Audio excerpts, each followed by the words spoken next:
It's a big policy shift. The United States is now allowing Ukraine to use the weapons it's providing to attack targets on Russian soil. That's something it had banned since the war started. It's still imposed restrictions. US weapons can only be used to strike the other side of the border from the Kharkiv region in northeastern Ukraine. Over the past few weeks, Ukraine came to us and asked for the authorization to use weapons that we're providing to defend against this aggression, including against Russian forces that are massing on the Russian side of the border and then attacking into Ukraine. That went right to the president, and as you've heard, he's approved the use of our weapons for that purpose. Going forward, we'll continue to do what we've been doing, which is, as necessary, adapt and adjust. That adapting and adjusting has come after Russia bombarded Kharkiv for months with missiles and glide bombs launched from Russian territory. And when Russian troops crossed the border in May in a ground offensive that's captured more than 200 square kilometers of territory, President Zelensky told allies that Ukraine needed to be able to stop the attacks at source. We can see the places where the arms are. Even from reconnaissance, you can get maps, satellite images. But we cannot respond, and I think that's unfair.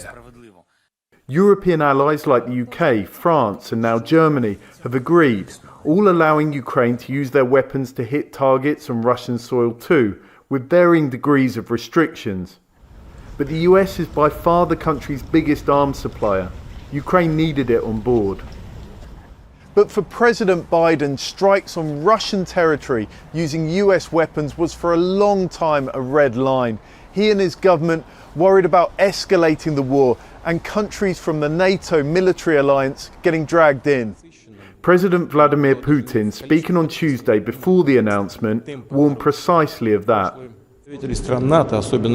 Representatives of NATO countries, especially in Europe, especially in small countries, they should be aware of what they're playing with. Before talking about striking Russian territory in general, this constant escalation can lead to serious consequences.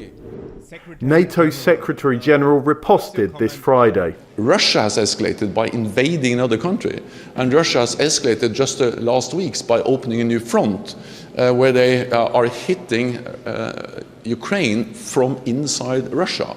And of course, to assume that Ukraine should not hit back is in no way reasonable, because Ukraine must be able to defend their territory. Ukraine's allies will be aware they're walking a tightrope between supporting the country's right to defend itself and a much wider conflict. John Holman, Al Jazeera, Kyiv.